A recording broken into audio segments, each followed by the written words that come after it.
Ladies and gentlemen, in the red corner, hailing from the state of Nevada, representing the Steam and Wise Guys, it's the always feared Vegas Odds Maker! And in the blue corner, the crowd favorite from South Florida, Marc Winning Picks Lawrence! And now, let's get it on! Against the spread, Winning Picks with Marc Lawrence. Hi, everybody. Welcome back once again. This is Marc Lawrence along with Victor King from King Corral Sports, Andy Iskoe joining us from TheLogicalApproach.com in Las Vegas, and my good buddy Jim Feist from Jim Feist Sports in Las Vegas, as we're set to go against the spread on this weekend's NFL playoff card. And guys, if you can believe it, Victor, we're into the playoffs already. Where did the regular season go? You know, I don't know how you guys feel, but this first week, maybe the second week of January, there is I always get a big emotional letdown, right? The college football season is completely over. The NFL regular season is in the rearview mirror as well. And these last 4 or 5 really hard-working months that we have put into our publications are basically done as well. So for me, there's always a little bit of an emotional letdown right around this time of year. But guys, with that said, we do got to throw out some congratulations to start the show. And that would be to the gentleman to my right, and that would be Marc Lawrence. We did print up the final standings of the Playbook sponsored Wise Guy contest, and finishing in a tie for first place was our man and my mentor, Marc Lawrence. Very, very nicely done. He had the best winning percentage overall at 67%, 24 and 12 ATS with his plays. Also tied for first in the best bet contest. Also tied for first in the last 4-week contest. So I know that you're a little disappointed that you didn't win the whole thing yourself. It ended up being a 2-way tie between Mark and Ross Benjamin. But still, Mark, very, very nicely done for the season in that contest. Well, thank you very much, Victor. Congratulations. Thank you. I appreciate that. I was expressing to my wife, Colleen, you kind of cry over spilt milk. And when the Miami Dolphins fell to Buffalo, that opened the door for Ross Benjamin. Yeah. He got in there and he tied me. But, the truth of the matter is Ross is a really good handicapper. He had a really good year, so I don't have any problem at all splitting things up with him. It was just a good season all in all in the Wise Guy contest, and I'm certainly looking forward to it again next year. The funny thing is, and I'm sure other people, I know, Jim, you were in it, Victor, Mark were in it. One of the things that I've learned over the years is that even though we have a few extra days to put the selections in, it's amazing how we get closer to the weekend. And there are many times I would say, gee, I really regret having used that in the contest because I had more time to study. But everyone's on the same playing field in that. And I'm sure a lot of the others as well, sort of sometimes say, I wish I had used this other play or something along those lines. Well, it was nice to bring the contest back. We had it for 28 years running. Yeah. And then COVID hit, and we had to suspend it for 3 years. And we are back in the saddle again this year. And I think it'll be even bigger or better next year. So we'll keep all of our listeners out there, our viewers, and our Playbook subscribers in tune with the contest for next year. But meanwhile, guys, we've got some other better business on tap this week, and it's called the National Football League playoffs. Let me ask you this question, Andy. Was there anything that happened of teams that made the playoffs or did not make the playoffs that you thought was eye-raising? I suppose when you take a look at the long-term retrospective of the season, and it actually surprised me when I checked into it this morning, the play of the Houston Texans with a rookie head coach and a rookie quarterback. I was surprised at the great success they had throughout the season. I was even more surprised when that success was not as great as I had thought because their season win total was 6.5 before the season, which was higher than I would have recalled it because of all the naysayers and all the struggles that Houston had coming into the season with a quarterback. Now, we didn't know how the performance of C.J. Stroud, their quarterback, versus Carolina's Bryce Young, the number 1 and 2 picks in the draft, were going to perform. But I was surprised by that. I was surprised at the and I don't know who's going to win Coach of the Year, but I would say DeMeco Ryans Kevin Stefanski of the Browns should finish 1-2 or 2-1, because what the Browns did was tremendous. 4 starting quarterbacks throughout the season. They lose one of the best running backs in Chubb very early in the season, and then they have the good fortune to be able to sign an old veteran, Joe Flacco, to play the last 5 or 6 games of the season, and he was brilliant. Although to be fair, one of the things I didn't like about Cleveland is that they led the league in giveaways this year, and I was originally going to say, well, a lot of that was before Flacco, but Flacco actually had 6 or 7 interceptions during his tenure. So it was the problem that I thought had been cured. When I actually looked back and looked at the numbers, still plagued the Cleveland Browns down the stretch. But it was a tremendous coaching job. So I think those 2 teams, more than anything else, I was not surprised by the Rams making the playoffs. I felt last year was a throwaway year with all the injuries that they had after winning the Super Bowl the previous year against Cincinnati. So that one didn't surprise me. And I guess the major surprise was the play of the Philadelphia Eagles down the stretch, as far as, and I'll have something to say about that when we get to that portion of it, of the podcast. But that was probably the biggest surprise, especially considering that when they had played great competition in the middle of that of the season, that they were unable to show anything of their first half performance in those last 3 games, 2 against the Giants and 1 against the Cardinals. That was a surprise. The overall collapse that they had after starting 10-1, and the fact that going 1-5 in their last 6 games, it looked like a totally different team from what we remember last year and what we remember for those first 11 games this season. Well, in response, Andy, I think to the Cleveland Browns leading the league in turnovers, I think a lot of that contributed to it was the fact that they did start actually 5 different quarterbacks this year, which tied a record for that many, or in fact, it set a record for any team to make the playoffs starting that many quarterbacks in the same season. They were also banged up, aside from the quarterback position, with a bunch of massive injuries. So I think the coach of the year comes down to whoever wins this game. DeMeco Ryans, you beat Kevin Stefanski, you get the award. Kevin, you beat DeMeco, you get the award. My feeling or my thought on that, but I think they both did masterful jobs as far as that was concerned. Jim, what was your take on all of this?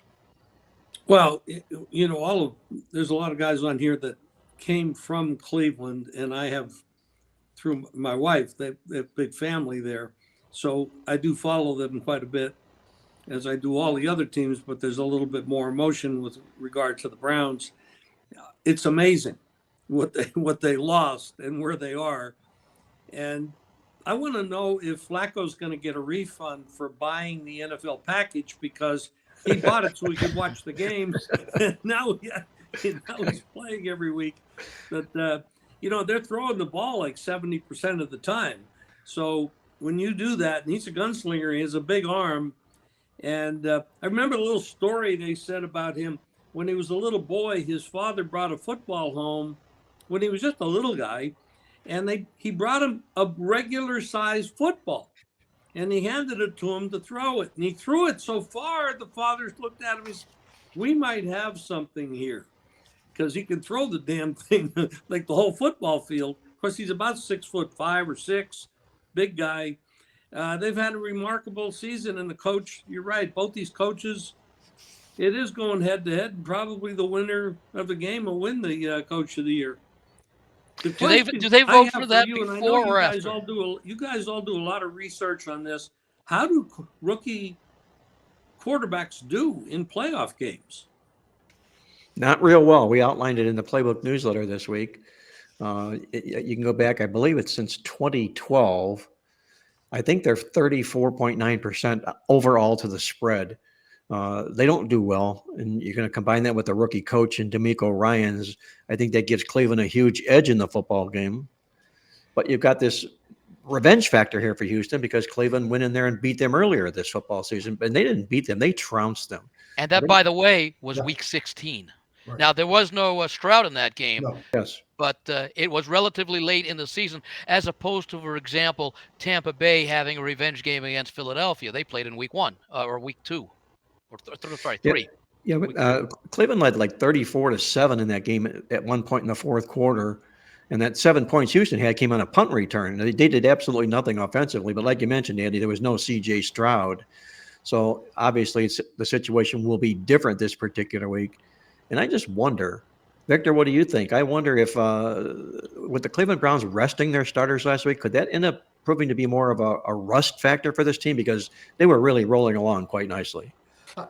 I don't think so because multiple playoff teams rested their starters, if not in the first half, then in the second half last week. But you guys talk about the candidates for Coach of the Year, and of course that deserves us covering that topic definitely. But there is the other side of the coin as well. Traditionally, this last week of the regular season ends with anywhere from 6 to 8 actual coaching changes, right? They call it Black Monday when multiple coaches are fired the day after the regular season ends.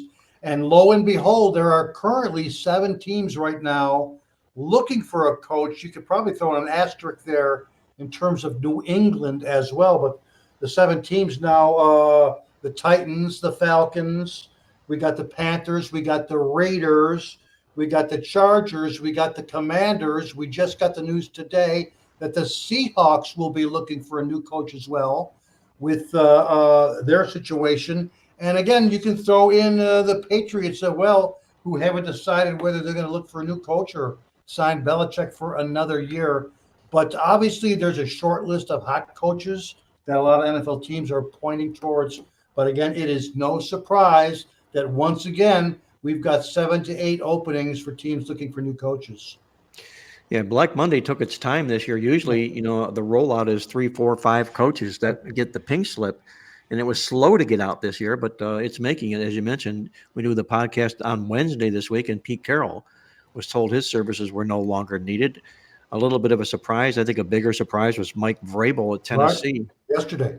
Yeah, I think he'll get hawked up right away by somebody. See, I don't know how much of a surprise it is when you consider he had that great start when inheriting a nice team, and they made the playoffs 3 straight years, AFC Championship game.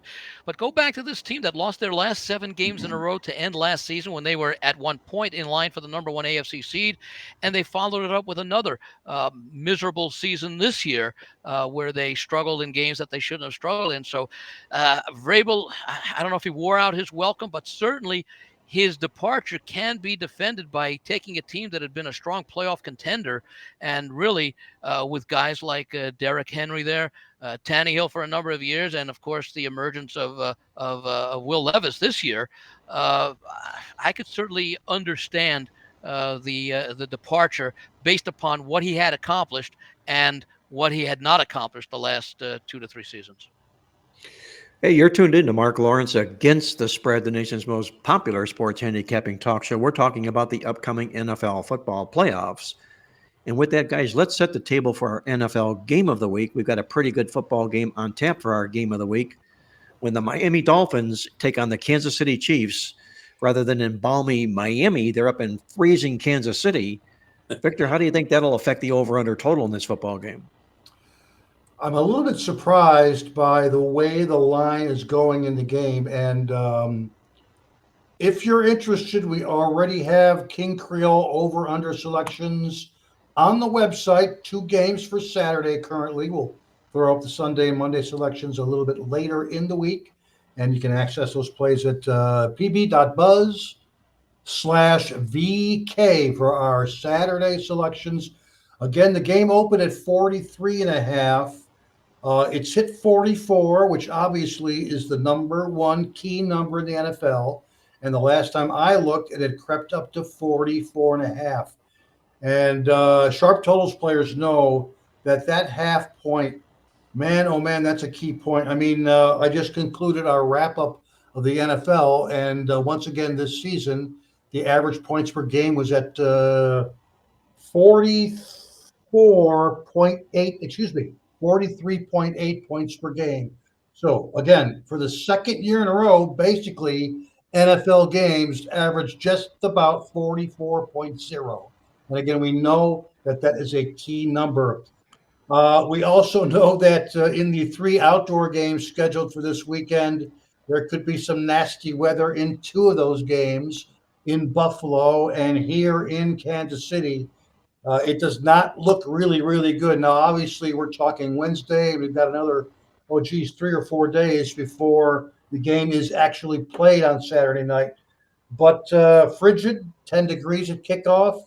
10 to 18 mile an hour winds, feel like temperatures well below 0 degrees. I know a lot of people are saying it could be the coldest game of all time for either franchise. We're basically talking Arctic here. Uh, for me, it's easily bet the under or lay off the game. Believe it or not, this surprises a lot of people. Kansas City was tied for the number one under team in the NFL this season at Wow. 5-12 over under. Kansas City games only averaged 39.1 combined points per game. Obviously, they're not that explosive team on offense that we're used to seasons past. And they've made tremendous strides on defense this particular season. So again, Kansas City was not only tied for the best under team in the NFL, but they were also tied for the best home under team this season at 1-7 over under 38.8 points per game. A couple of things from the database. Saturday games are historically a little bit lower scoring in the playoffs than Sunday games. This is a Saturday game. I took a look at, we break down the NFL playoffs by division. AFC West division home teams have gone 5-19 over under in the last 6 years when the OU line is in the range of 35 to 50 points. Kansas City, of course, concluded the regular season with that dog win against the Chargers last week. Another strong 5-17 over under pattern says that we play playoff teams under the total off a road dog win in their last game. And one more thing, I just concluded, guys, my chart, my explosive play chart for the season on defense. And again, people are going to find this surprising, but Kansas City was tied for the number one least amount of explosive plays allowed on defense this season in the NFL. What's an explosive play? A run of 10 or more yards, a pass of 20 or more yards. And Kansas City was tied for number one, and again, in least explosive plays allowed on defense. Guess who was tied for number two? The Miami Dolphins as well. So it's easy for me. Bet the under. Find the best line you can. Follow the line move. Track it on up. Make sure you're at 44.5 or higher before you make your move. And we're going under in this Chiefs-Dolphins game in frigid Arctic Kansas City on Saturday night. Great explosive stats there, Victor, on both of these football teams defensively. And before I turn it over to the other guys, what's a little bit ironic in this game is both teams each rank in the top 10, both offensively and defensively, overall, statistically. And both teams are tied for the best in the stats overall record this year, 13-5 in the stats against all opponents. So on paper, this looks like a pretty nice, even little matchup here. The only problem that I see in the game here is Miami is really, really disappearing in games against quality opposition. You look at what they did in the stats or in regular games, 1-5 against fellow playoff teams. But then again, Kansas City wasn't any good against other fellow playoff teams this year as well. So somebody has got to step up to the plate in this football game. Jim, who do you think it is that steps up in this football game? If Miami was healthy, which they are not, they have some finesse players, Waddle, Hill, etc. that seem to be fragile in certain situations. They're not the toughest team. A lot of people say they're a soft team, but they can score a lot. And now you're putting Tua in a situation where he's going to have to throw the ball in very poor weather. I don't know that he can do that. And now on the other side, you got Kansas City. We know Mahomes is there and he's fantastic, but the wide receivers have been absolutely awful for Kansas City this year. They drop more balls than they catch. And none of that leads to thinking this is an over.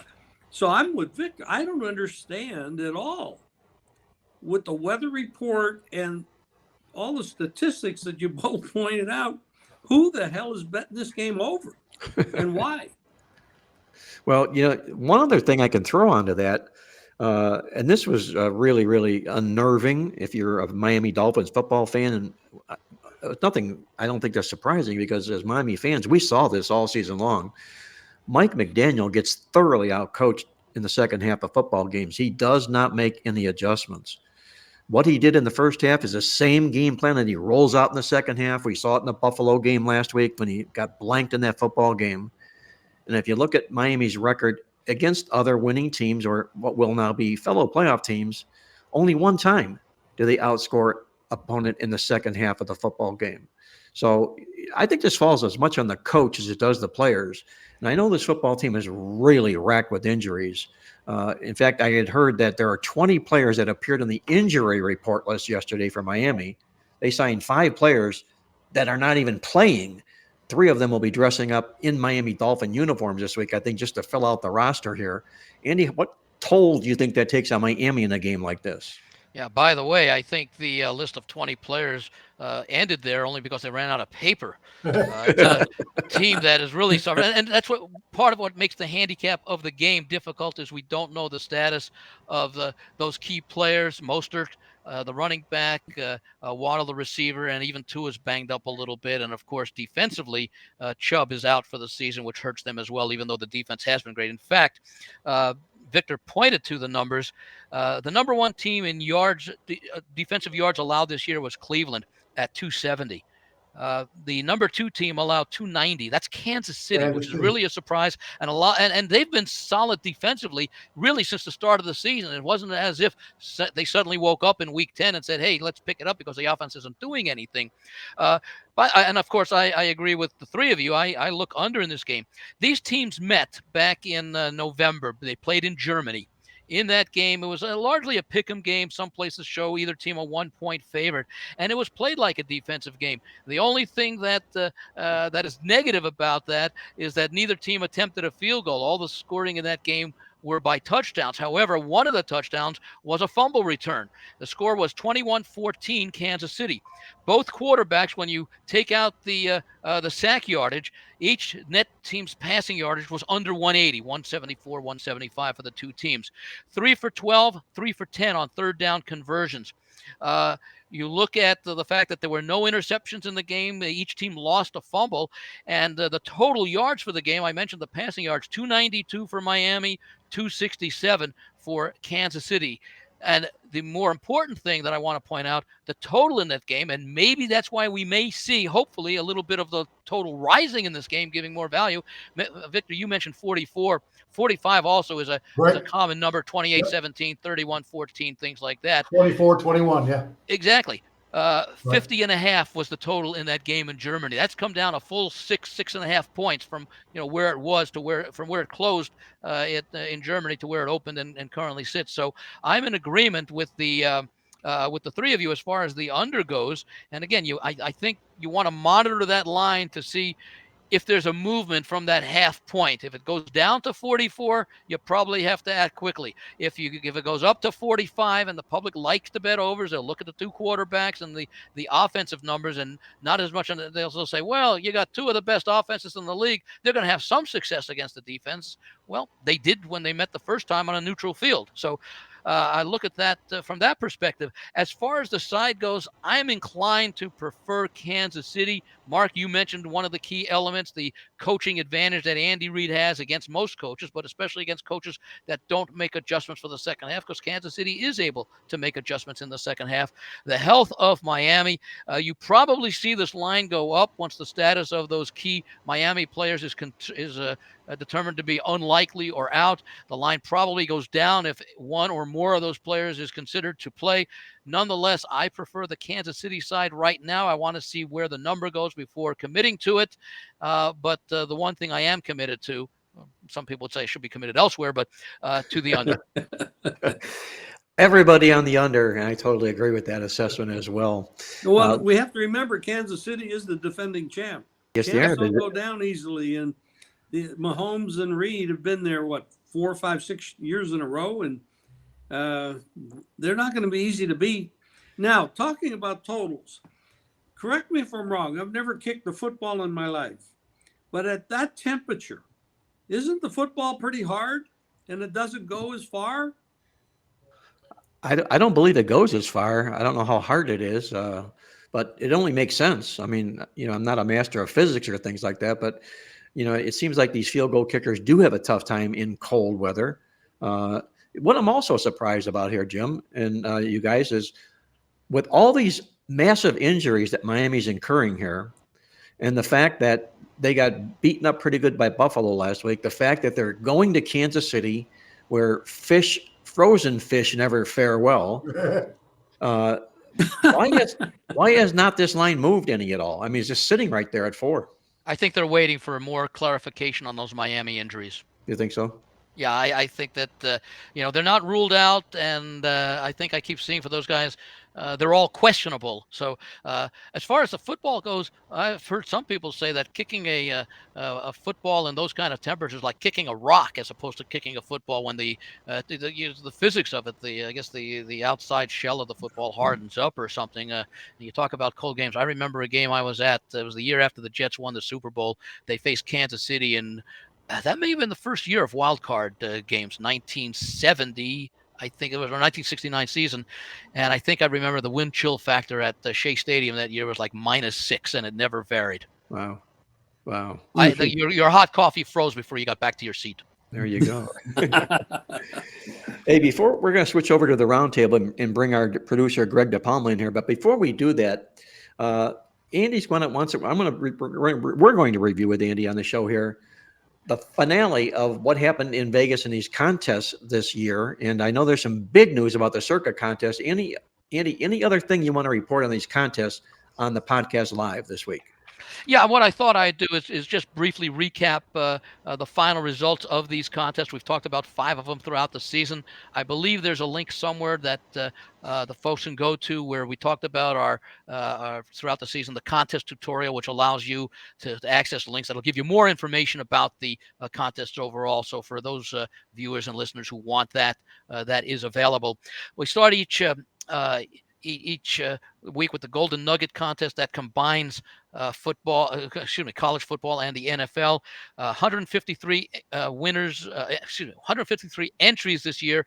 The winner went 77, 45, and 4. And by the way, in all these point spread contests, you get 1 point for a point spread win, a half point for a point spread push, 0 for a point spread loss. Whoever has the most points at the end of the season wins, and they pay X number of places beyond that. 77, 45, and 4, which is 79 out of a possible 126 points. That's a 62.7 winning percentage. One of the lowest in this contest because of the fact, as I stress each week, it does include college football. Only 5 of the 153 entries managed to even hit 60% this year. That's 3.3% of the entire field. The top 20 plus ties actually collect. Now, places 11 through 20 in ties get their money back, their $1,000 entry fee. You make money if you finish 1 through 10. This year, in order to cash, there were 9 tied for the final 2 playing spots at a 55.6% winning percentage, which is not that much above break even. But again, consider it was a tough year, only 153 entries. You needed to get 72 out of 126 points, 57.1% to finish in the top 10 and actually make some money in that contest. Then each week we take a look at the Super Contest and Super Contest Gold. The Super Contest Gold is the high-end contest here in Las Vegas. 5 picks a week against the static point spread, $5,000 winner-take-all entry fee. 92 contestants this year playing for $460,000. We do report on the consensus, the top 5 selections, 5 most popular. Not such much sense to do it this year, although they did hit over 60%, but it's a limited number of entries. I'll talk about that one in the next contest. The winner of the winner-take-all, 57, 30, and 3. That's a total of 58.5 out of 90 possible points, 90 selections at 5 per week, 65.0%. That was good enough for a 2.5-point win or lead over the second place finisher, 2 people tied for second. 8 of the 92 finished at 60% or better. That's just 8.7% of the field. The Super Contest Classic, the original granddaddy of the contest, dating back to 1988, $1,000 entry fee, 5 picks a week. This one we do report because 1,301 entries makes up a significant size of the field. The consensus for the year, outstanding. 54 winners, 33 losers, 3 pushes against the point spread, 61.7%. That's outstanding for a consensus of 1,300 contestants and their top 5 plays. For many years, and Mark and Jim, you know this, many years the consensus didn't even hit 50%. So for them to hit over 60% is really outstanding. The winner did even better than the consensus, as might be expected. 58, 27, and 5. That's a 67.2 winning rate. Good enough to win by 1.5 points. 66 of the 1301 finished at 60% or better. That's 5.1% of the field. Top 20. I was wrong during the season. It was not the top 30. The top 20 plus ties cash in. 8 tied for 18th through 25th. 62.2% is what it took to cash this year. As I mentioned earlier, that's because the larger field, for the first 20 years or so of the contest, if you hit 60%, you'd be in the top 20. As the field grew following the ESPN coverage, they started to pay the top 30, then the top 50. And following COVID and the reduction in the playing field, that went back to the top 20 and ties. Circa, the newest kid on the block, gaining in popularity, the most popular contests in town, if not around the world, at least amongst the legal contests.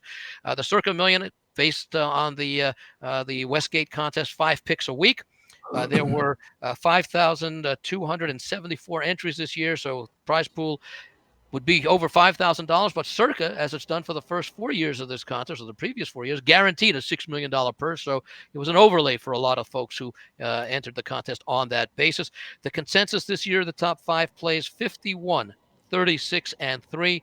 Works out to 52.5 of 90 points, 58.3%. That's still a very good percentage for a consensus of more than 1,300. There should be more than 5,200 entries.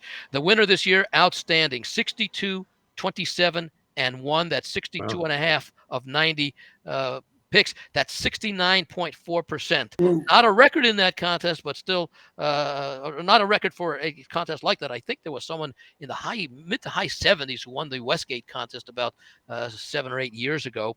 That was good enough to win $1 million. That was the first place prize in the Circa Million, a win by 1.5 points over the second place finisher. Of the 5,274 entries, 257 managed to hit 60% or more. That's 4.9% of the field. This contest did pay the top 100 plus ties. There were 39 contestants tied for places 77 through actually 115. So 38 contestants finished cashing in part of that 24 final paying places, 77 through 100. That actually worked out to they nearly doubled their entry fee. Each of those 39 people, got $1,900 plus back for their $1,000 entry fee. In order to cash in that top, what turned out to be 115, 55.5 or 61.7% to cash in that Circa Millions contest. And finally, what's become the Granddaddy contest in terms of prize and a number of entries. The Circa Survivor, pick one team a week, straight up, no point spread involved. You can use a team only once. The contest consisted of 20 weeks as they split Thanksgiving week and Christmas week into 2 separate weeks, resulting in 20 contest weeks. And for the 4th consecutive year, the 4 years of the contest, there were a tie for the for the winners, who went a perfect 20-0, had a winning selection on 20 different teams each week this season. Mentioned a few weeks ago when the contest was the number of entries was cut down from 10 to 4 when the Broncos lost the Sunday night game to New England. It eliminated 6 contestants.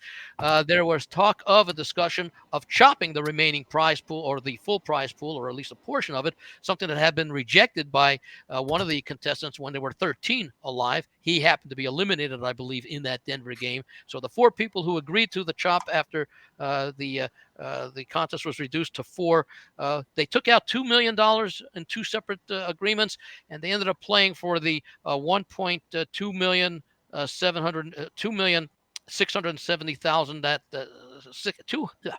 $1,267,000 that remained after taking out the $8 million. And sure enough, 2 players won in week 20 of the contest, week 18 of the season. 2 had the Bengals, 2 had the Raiders. So the agreement to chop, while it was nice, did not come into play. And we'll see what happens next year, when my early estimate would be they're going to get 15,000 entries, a $15 million player. And as Circa owner and proprietor Derek Stevens said last week, with the $9 million payoff, maybe you're better investing in Survivor than Megabucks, which starts at 10 millions. It'll be better than that next year if you're having, as I mentioned earlier. The only person who can knock you out in Survivor is yourself. You can have a 70% success in the other contest where you pick the 5, have a couple of people beat you with the size of the field. The only one that can beat you in Survivor is if you pick a loser. So whether you win it outright or you tie with others, it's as long as you can go. And so far for the first 4 years, contestants have managed to go the full first 18 weeks and then 20 weeks the last 2 years.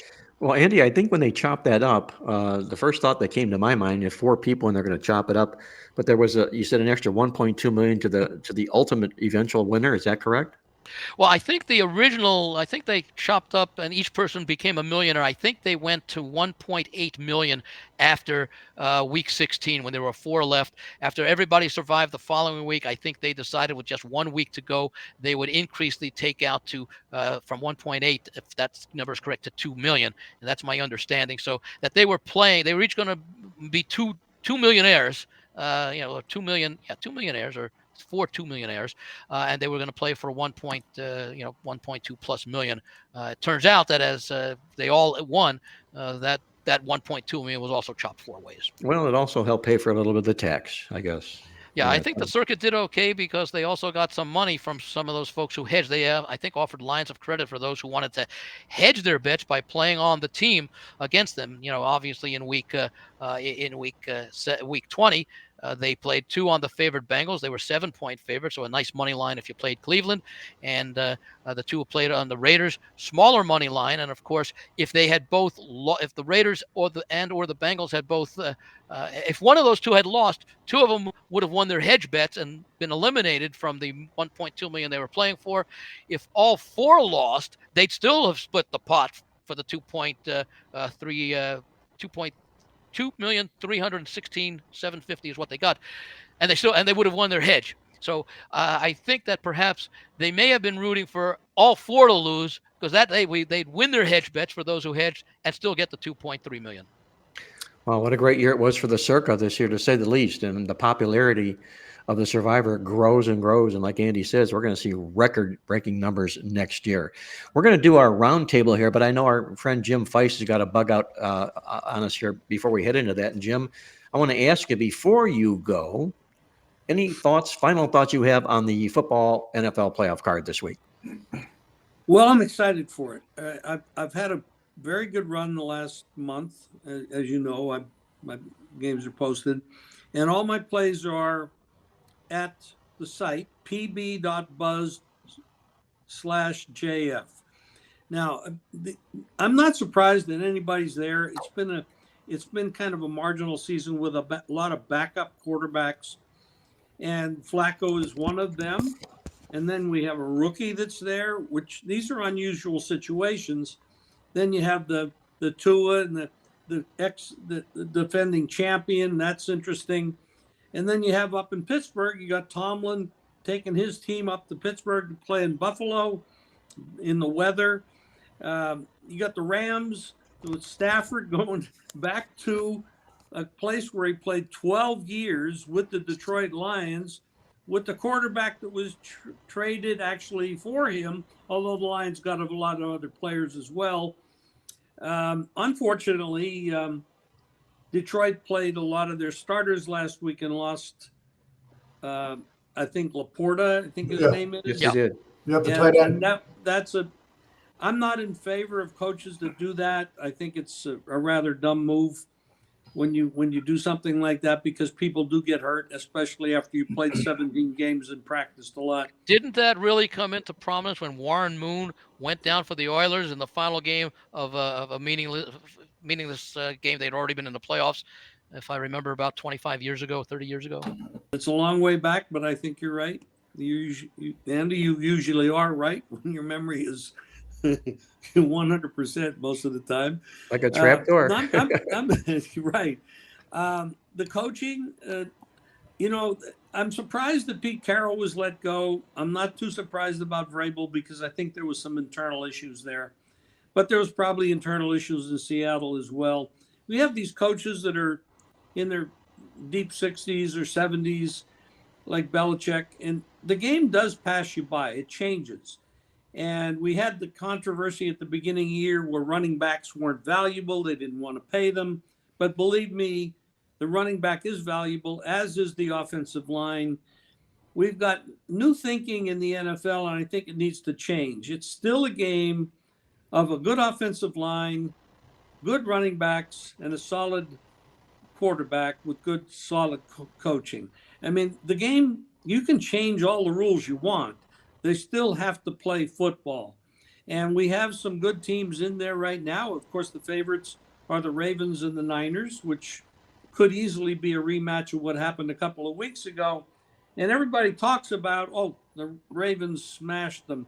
But in the first half, the Niners had 230 yards in offense in the first half. And they gave up a lot of points because of Purdy and the way he turned the ball over.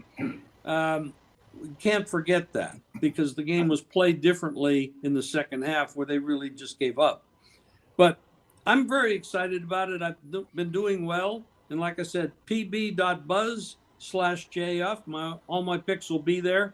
And most of us are heading forward into the NBA and the college hoops, which I am as well. I don't do a lot of NBA, some spot plays, but a lot of college hoops.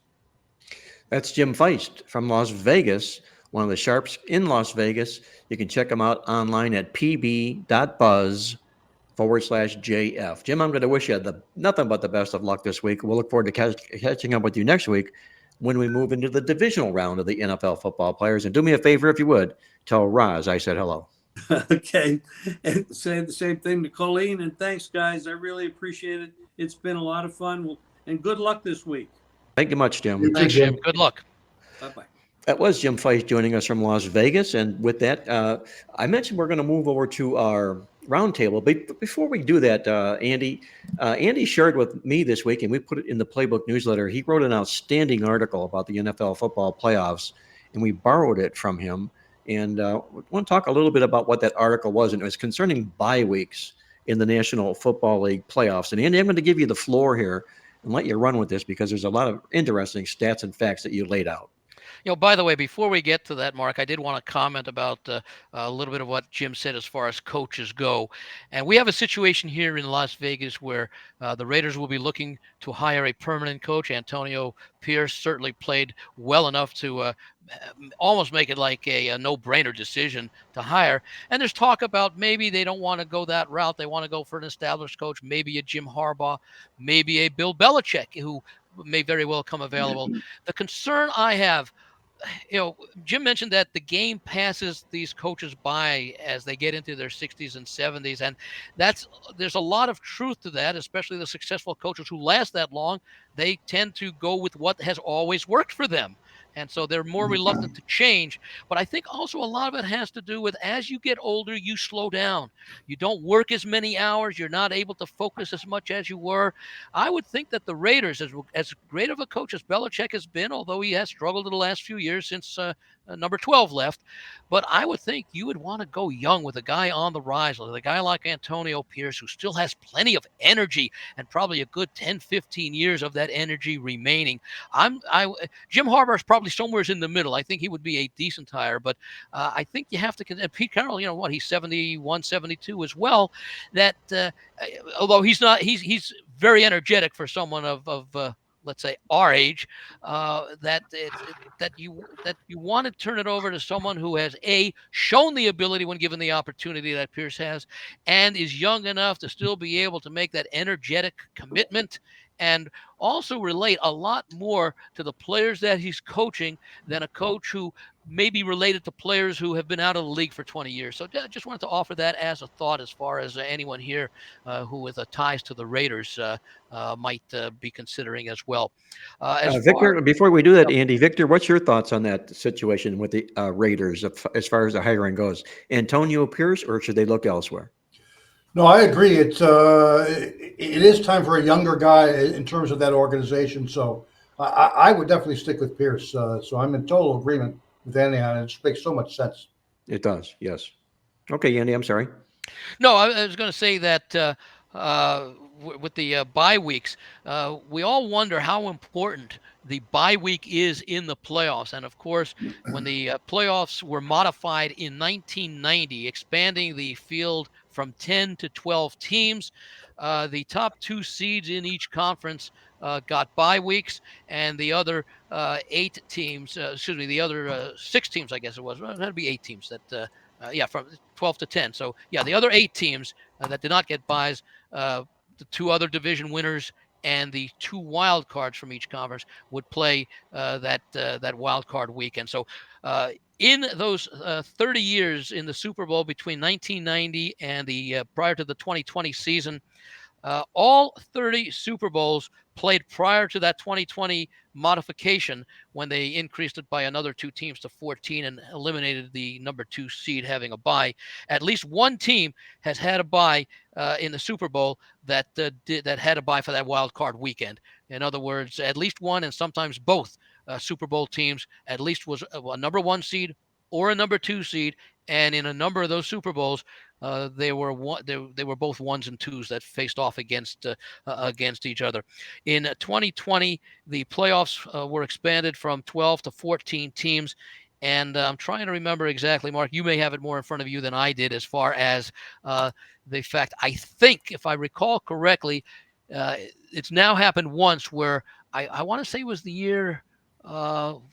Where maybe Cincinnati, I don't know if it was the year when Cincinnati played the Rams, where they were both number 4 seeds, marking the only time that you did not have a bye week team in the Super Bowl. So that's a pretty remarkable record that shows how important that bye week is for at least one, if not both of those teams. Yeah, great point, Andy. And in fact, I recall that season, it was rare to find 2 pure wild card teams playing in the Super Bowl. And now that since we've expanded the playoffs here, there's only a pair of bye weeks. By the way, excuse me, it was Rams and Cincinnati in their Super Bowl. They were both number 4 seeds. There you go. And as I was mentioning, now we only have 2 bye weeks, 2 teams, 1 each, as opposed to 4 teams with bye weeks. So the probability of that probably diminishes as we move forward here with wild card teams. Maybe not so much because there's 7 teams in the playoffs, because those 7 seeds have never won a playoff game, but just the fact that there's 1 less team that plays it on a bye week that perhaps maybe or may not make it to the playoffs. That all comes from Andy's excellent football newsletter, TheLogicalApproach.com. I encourage our listeners to check it out. Go online to TheLogicalApproach.com. You'll find out what Andy Iskoe is all about. And with that, let's move over to our Roundtable segment on the show this week. Our Roundtable segment is being brought to you by our good friends at uwager.lv, where they feature Friday night minus 105 juice. It's still available, minus 105 juice on Fridays at uwager.lv. You want to save money on your earnings? Check out uwager.lv for minus 105 juice, or log on at uwager.com. Give them a call. Better yet, 1-800-UWAGER. And with that, I want to bring in our producer and good friend Greg DePalma into our roundtable discussion here on the show this week. Greg, how's everything going for you this post-holiday week? Well, you should know how I'm doing. I know exactly how you're doing. Yes, it only took 30 years, but championships, they don't seem to come around very often in under my roof, so I take them anytime I can get them. Yeah, this is a great time of year. Obviously, it's sort of similar to, I mean, I don't know what you guys think, but it kind of feels like the first weekend in March Madness, when you have all the games and you have all the opportunity to watch as many a variety of games as possible. And as Jim was saying, there's so many good storylines coming out, but there's also some interesting, quirky things going on. First of all, I don't think, I haven't heard anything about this yet. Maybe you guys have. I don't know if this is purposeful, accidental. It seems like it's purposeful, but I noticed that they have the AFC games first and then the NFC games second. Now, I've never seen that before. And of course, you got the Monday night game as well. So I don't know. What do you guys think about that? Again, I don't know if this is an accident or they're doing this on purpose to have the first 3 games are AFC games, the last 3 are NFC games, and then, of course, also that playoff Monday night thing, which I know why they're doing it, but I'm not so sure whether that's a great idea. What do you guys think? How about the Miami Kansas City game being available only on Peacock? I think that's the worst idea of There all. you go. Yes. Right. I mean, you could bet, and I'll tell you right now. I mean, that'll be a game that I'll be waiting until I get up the next morning. I'm not even going to watch it. I'll wait till the next morning, and I'll just watch it on YouTube, and I'll watch it just like I'm watching a recorded game. Well, I can thank God I subscribe to Peacock, but I don't subscribe to it for the football season. I subscribe to it for a series that way I really like. So I'll benefit from that way this week. But I think I agree with you. It's terrible that you would have a National Football League playoff game that would be available only by subscription to a streaming service. And that's sort of where this stuff is all running here with the National Football League and that big greedy hand they have out there. And I kind of think it's only going to get worse. Victor, what Greg laid out here about these the dynamics of the AFC and the NFC games being lumped together here. My first thought is it's probably more than anything geographics, just where the teams are located, the time slots that they have available, and so forth. Do you find it to be? You think it's any advantage for that situation to occur like that? No, if anything, there's a disadvantage with so many of these AFC teams playing on a Saturday. They don't get the rest that the teams playing the next day will have, that additional day rest. So I agree, it's a weird quirk, and it seems like a little bit of a disadvantage. One more note on that Miami game that you mentioned that is going to be streaming on Peacock. We're very, very fortunate down here. I don't have Peacock, but there are two cities in which that game will be on normal, regular network TV, and that's the Miami market and the Kansas City market. But everybody else in the country will only be able to view that game streaming on Peacock or perhaps traveling to their favorite bar or something like that. Yeah, and Peacock is a little weird too when it comes to. I mean, if you, because you have to deal with ads, so it's not like some of these other networks, and also especially if you want to watch it in delay. I mean, I tried watching. Yeah. I think it was one of the Rutgers games, I think, and I had to. You had to fast. Like if you had to want to skip the ads, you had to skip them. Sometimes I had to skip like a half hour in. It was just crazy. It was a crazy concept. It was just bad. I don't know why they set it up like that. And then they're going to do this for a playoff game. I think there's going to be a lot of fans that are going to be pretty upset if they've never been on Peacock before. Right, and streaming, as you mentioned, is anywhere from 5 to 15 seconds behind actual real time as well, and that could impact us guys who are doing our in-game wagering. By the way, when you're watching the game on your TV at home, that's also could be anywhere from 15 to 45 seconds behind. So I'm wondering if streaming is even further behind. And you're absolutely right. Yeah. If you're watching the game on TV, then you have very little time to make an in-play wager, even if it's a commercial time of 90 seconds to 2 minutes or whatever.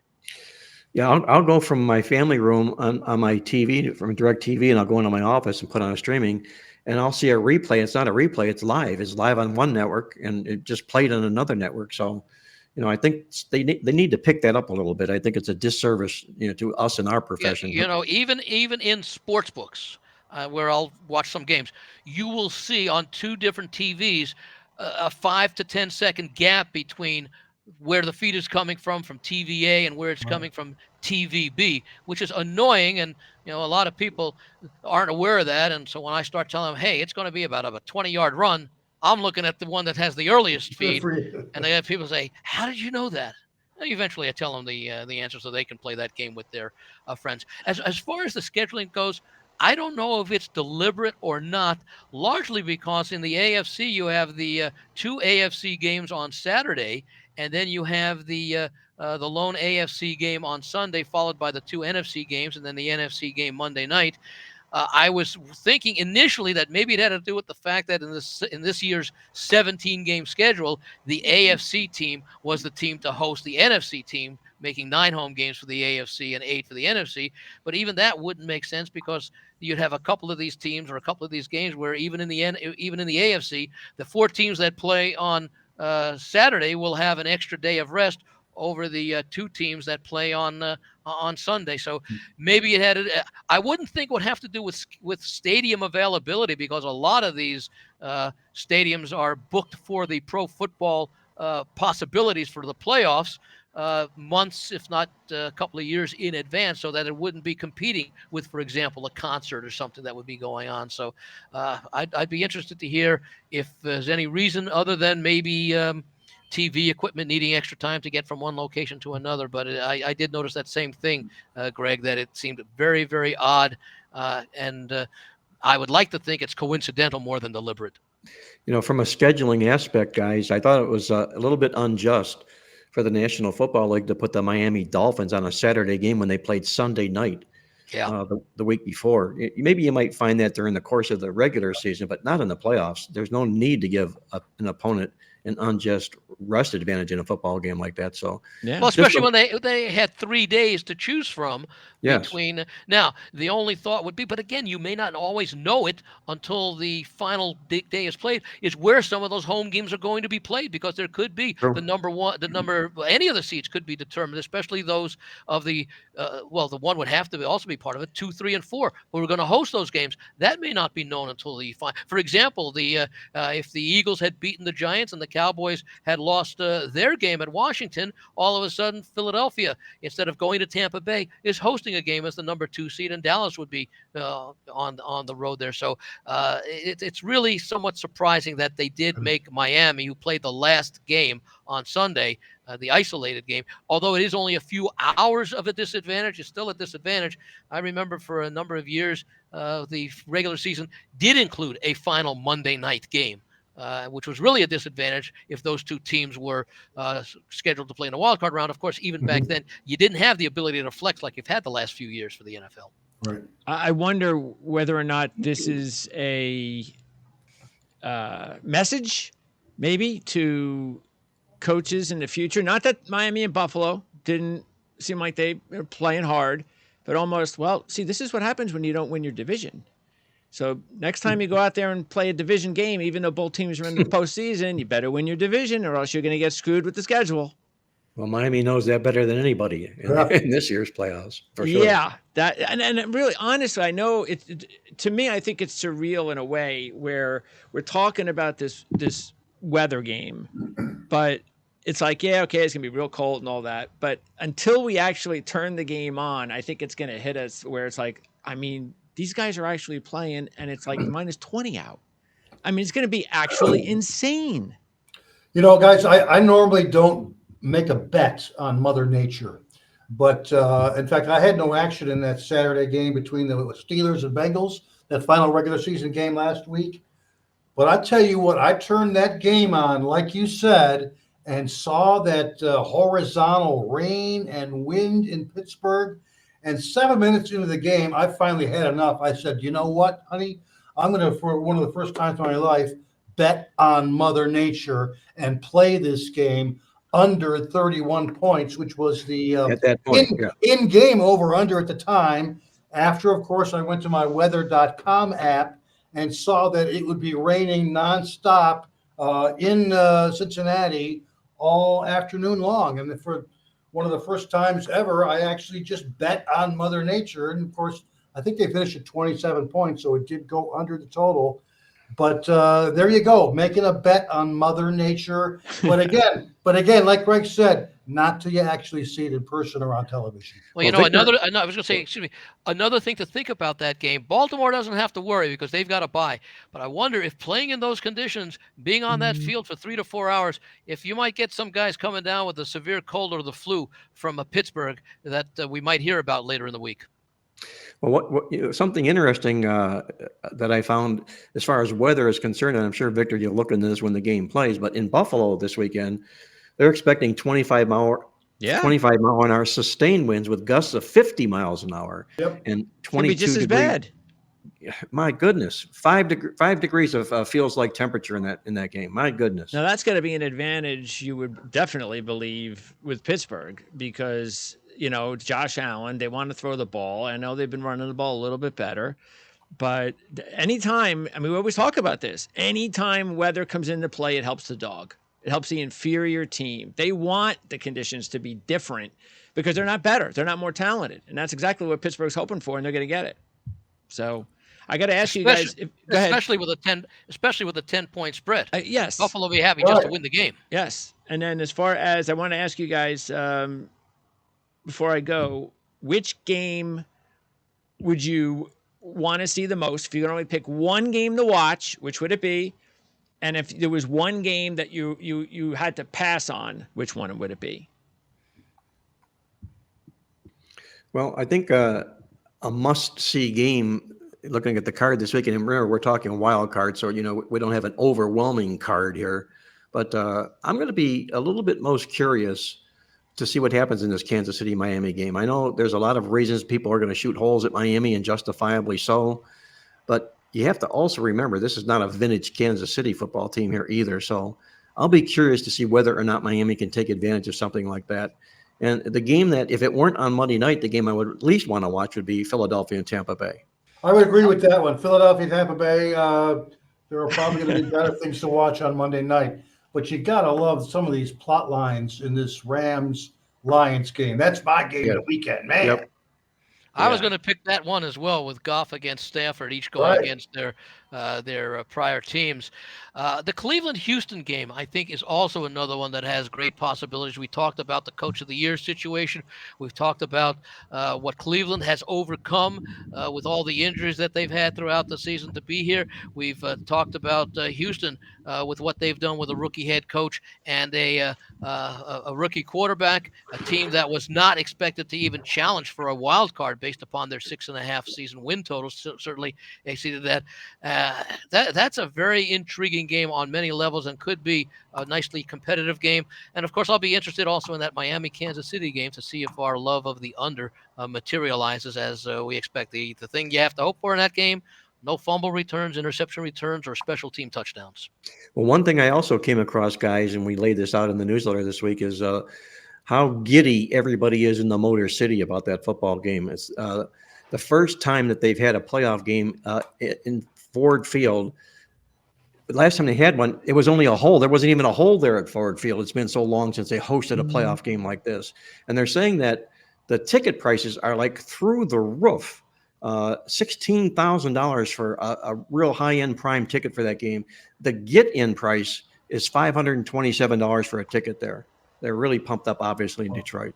Yeah, looking forward to that. And also, Mark, you're going to have your free pick, and I think that game, Green Bay and Dallas, is also going to be really interesting with the McCarthy storyline and the fact that the Packers have just seemed to own Dallas's number lately over the years, and the fact that the Cowboys have won 16 straight home games, and just the pressure that team's going to be on to win a game in the postseason. So I think that's going to be that's probably, I would think, I don't know what you guys think will be, but I don't think it's maybe a stretch to believe that especially with the Peacock game taking away Miami, Kansas City, that the Dallas Green Bay game is probably going to have the most viewers. Yeah, America's team. Everybody likes to watch Dallas.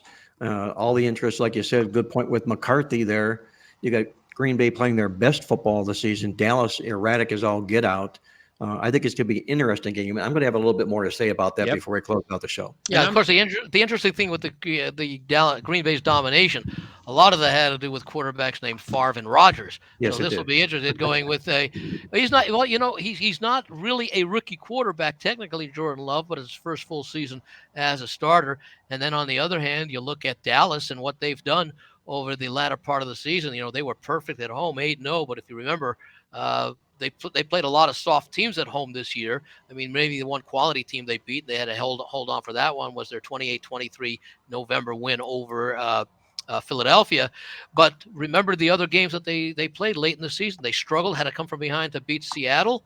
And then the game against Detroit that they were, let's say, somewhat fortunate to hold on and win. So there's a little intrigue. You can make a compelling case for, I think, both teams in that game. And I think that might be to me, that might be the most entertaining game of the weekend. It's being played indoors, so there won't be any weather to impact it. And you've got these longtime foes who have close to I think combined they have close to a little bit under 10 Super Bowl championships. Let me throw these two little notes out here, Greg, if I may, in this Sure. roundtable before we move on to all three of our complimentary plays. A couple of things that I came across when putting our playbook guide newsletter together this week. Number one, which kind of jumped off the page at me, was the fact that Kevin Stefanski has played the AFC South 10 times. He's won all 10 football games. And sort of a non-playoff note, I heard this on NFL.com today and kind of made you fall off my chair a little bit. But remember, guys, when the Washington Commanders traded Montez Sweat in that unloading of the talent that they did? Yeah. Well, Montez Sweat led the Washington Commanders and the Chicago Bears in sacks this season. That might have saved Matt Eberflus's job too. Yep, So exactly good for right. him. And by the way, that's going to make Chicago, I think, maybe one of the most chic or most popular picks to go from out of the playoffs to into the playoffs come the offseason. And I'm going to wrap it up with some viewer comments from over the past couple of weeks. Raj Thomas, great show as always. Jeff Todd, this is the one that I don't know how to pronounce his last name, right? You guys do. Kobayasu? Kobasha. Kobasha. I got to write that down. Kobashik. Kabashik. All right, Jeff. Maybe I'll just forget the last name and go with Jeff Todd. Brilliant, guys. Thank you for a fantastic season. Kevin Ketcherside, seems I'm the only one that's noticed in these divisional matchup histories that a lot of these domination streaks end in 7 or 8 straight ATS covers. Is Kevin on to something? Well, they got to eventually end, and when you're pushing 7 or 8, you're sort of pushing the envelope there. And there's also, I think, a reason for that is you have a change of personnel, change of coaches, Right. and the situations change. So things are going to improve if you're on either side of a streak like that. I'm surprised that it is that long that he noticed that. If someone were to ask me how long would a typical series domination against the spread, we're not talking straight up now, against the spread last, I would say maybe 4, possibly 5. At some point, the lines maker takes that into consideration, and you have to pay a little extra price than if the teams had split their season series over the past couple of years. So the length of that 7 or 8 is truly surprising to me. Ernest Brooks 3, another great show. Many thanks, guys. Larry Kelly, it's been an excellent show and analysis each week. Let's close it out with a bang. John Putnam, good as always, guys. Happy New Year, guys. And great Pachyderm. Listening about past shows reminded me of the Odds Couple. It was with boy. Mark and Sid Rosenberg. Why did it go away? Well, I got to tell you this, Greg. That was really a rather good show that we put together. Sid Rosenberg worked for a Open Sports down here, and they were kind of trying to become a huge internet company. The guy that founded it was the guy that founded CBS Sports. Oh. And so we did a show together, and we called it the Odds Couple because Sid and I were about as odd as you could possibly be. He being a street guy and had a kind of a raunchy way of putting things together. But anyway, we had fun on the show. We had a lot of fun doing the show. But he moved to New York City for bigger and better things. He's now hosting a political show, one of the top-rated shows in New York City. But thanks for the memories. I enjoyed doing that Odds Couple with Sid Rosenberg. By the way, Mark, what was the theme music used? Was it what we would expect on the Odds Couple? Yeah. Or were they charging too much to use the theme song from the Odd Couple? That's the one. Yeah. I honestly, I don't even know because when we were playing it, they would all dub that in over afterwards, and I never get to hear it. But that would probably be my vote for sure. What it was originally, yes. All right, as I close out, just want to remind everybody we need to hit that 600 subscriber mark. So we still have a few to go. So don't forget to subscribe if you haven't already. Not sure what you're waiting for. Don't forget also to like and share the video if you enjoy what you see. And check out the Our Football Network, the Our Football YouTube channel. Tomorrow, Mark and I are going to do our annual NFL playoff preview show. Ryan Dunleavy from the New York Post joining us. So the three of us will give our predictions, and we'll go over the futures and everything else like that, including, of course, the games this week on our playoff preview show. That's tomorrow on the Our Football YouTube channel. So, Andy, I'll let you kick things off with your pick of the week.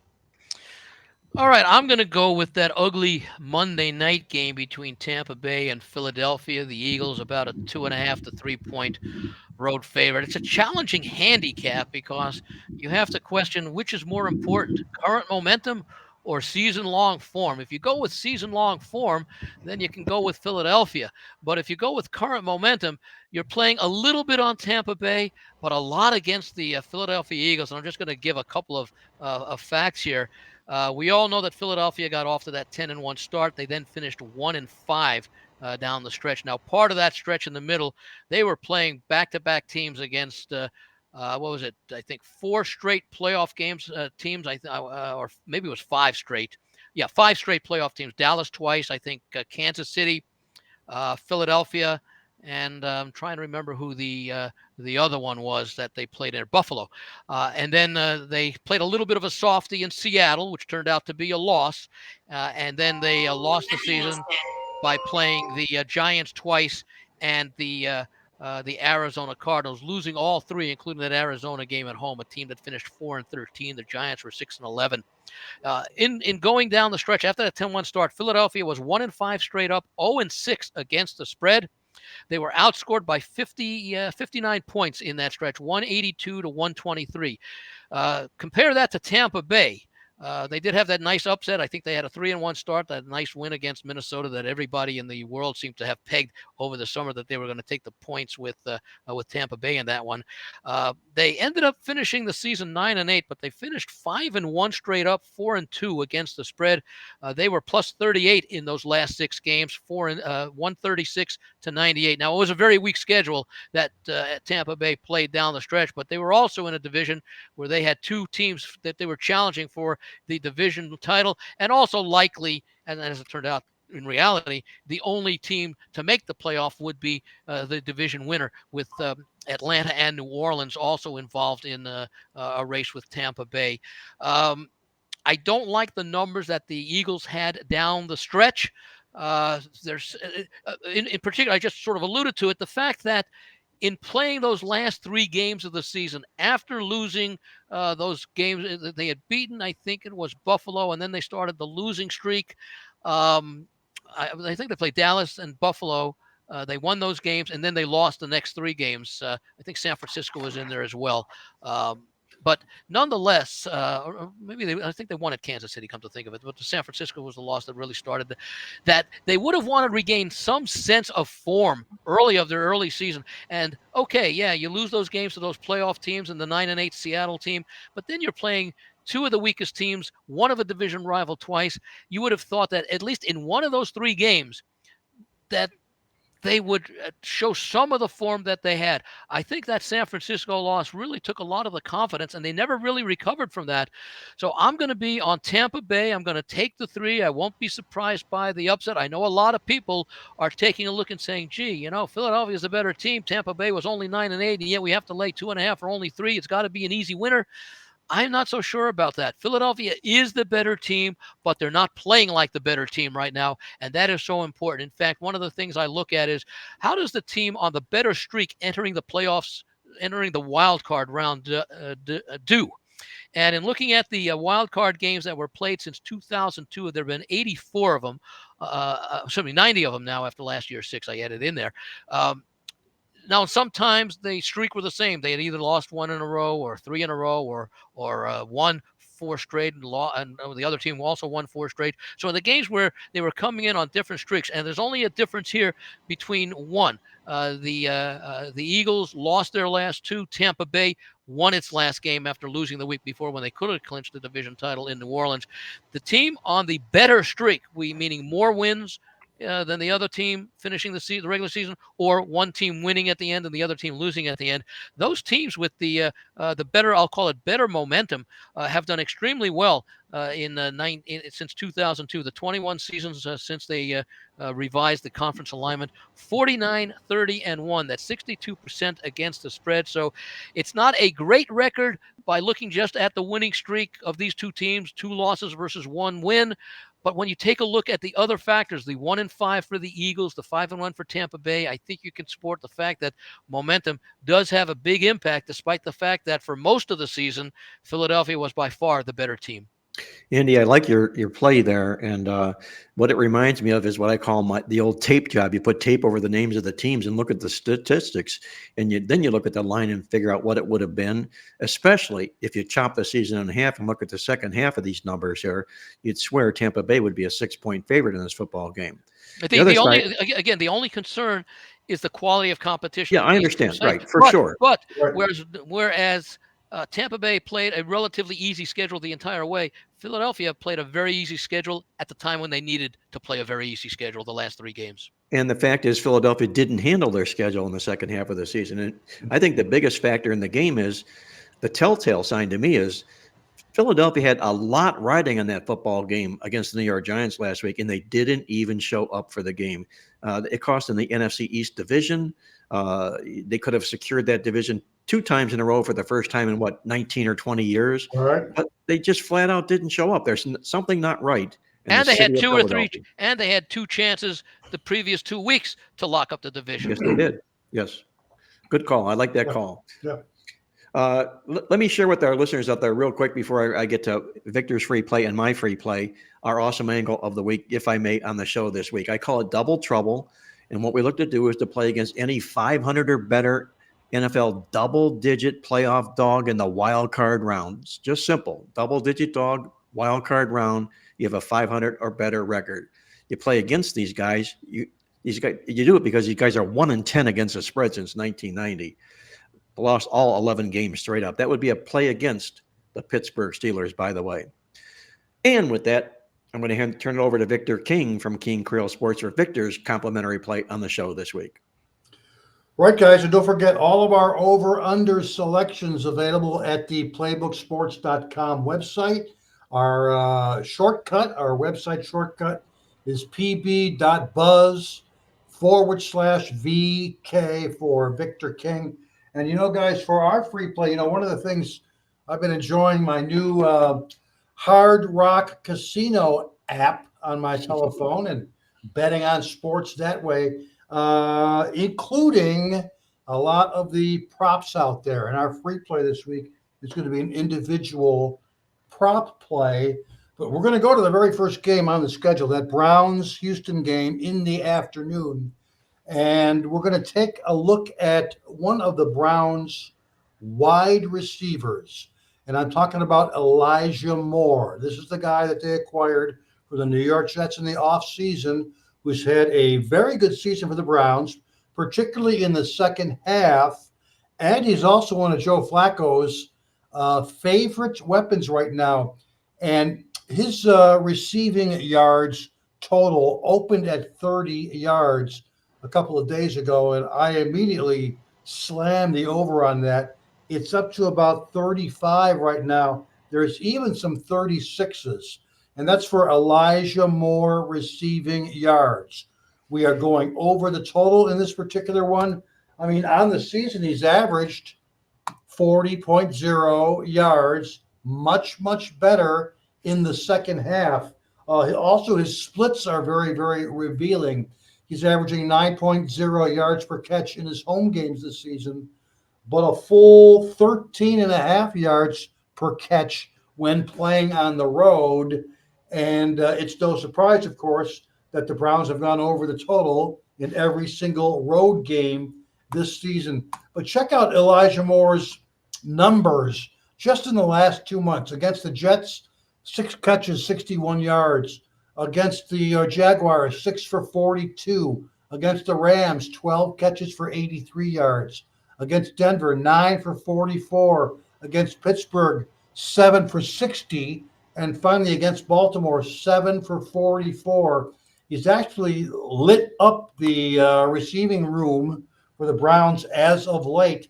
And that's going to be our free play, an individual prop play on Elijah Moore of the Cleveland Browns, over 36 receiving yards. That is the current line as of Wednesday.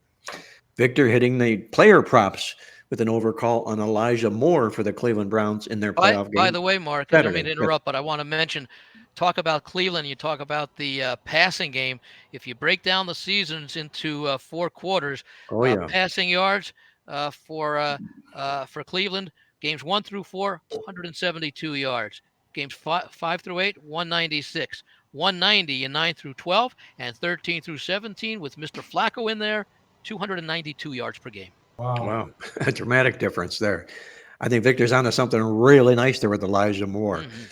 Now, guys, I'm going to get to my complimentary play. This is being brought to you by our good friends, once again, at uwager.lv, where it's monthly 5% rebates on all your losses. You can get 5% back if you lose or anything that you lose on at uwager.lv. Check it out or give them a call toll free at 1-800-UWAGER. With that, my complimentary call on the NFL card this week, I'm moving on to Sunday with the Green Bay Packers moving into Dallas. We talked about it a little bit earlier on in the show. Green Bay playing with huge momentum here. Jordan Love playing his best football in his NFL career coming into this football game. The Packers have really had the money in this series here. The last 4 times they met Dallas, they've won and covered each of the last 4 football games in a row. They should not be intimidated. And in fact, the Green Bay Packers in the playoffs, the last 11 times they've been in the playoffs, and they had a win percentage of less than 700. They're 8-3 straight up and 9-1-1 against the spread. The Dallas Cowboys, we know how they choke like a dog in the playoffs. They're just 2-5 to the money against playoff teams this year. I don't know why it would get any better here. They were minus 23 net yards per game against those fellow playoff teams this year.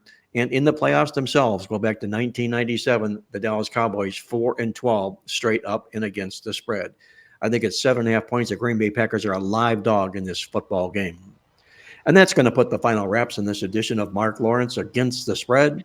I want to thank our co-host Victor King from King Creole Sports and our other contributing handicappers, Andy Iskoe from TheLogicalApproach.com, and our good buddy Jim Feist from Las Vegas joining us for the show, Greg DePalma, our producer. Until next week, once again, this is Marc Lawrence reminding you to always to remember to bet with your head, not over it, and good luck as always.